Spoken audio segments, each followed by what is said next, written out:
आज मैं आपसे पूछती हूँ कि आपको कभी भी किसी धोखेबाज के साथ क्यों रहना पड़ता है। किसी लड़की की बीवी ने उसको धोखा दिया, झूठ बोलकर शादी की, फिर भी वो उसके साथ रह रहा है। आखिर क्यों? क्या उसे ऐसा तो मुझे लगता नहीं।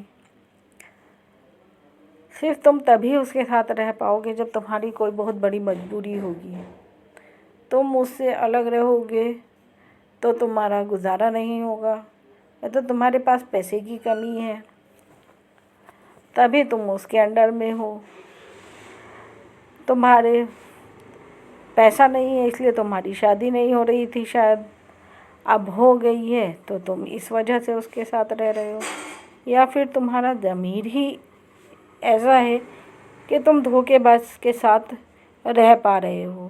तुम्हारे कोई असूल नहीं है, तुम्हारे कोई नियम नहीं है, तुम्हारे कोई ज़मीर नहीं है, तुम्हारी अपनी सेल्फ़ रिस्पेक्ट नहीं है, तुम्हारे अंदर खुददारी नहीं है, तभी तुम किसी धोखेबाज के साथ रह रहे हो।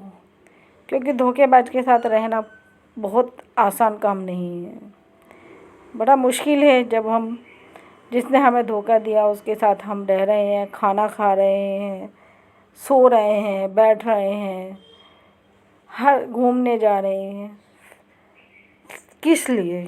बताओ कितनी मजबूरी होगी तुम जो ये सब कर रहे हो।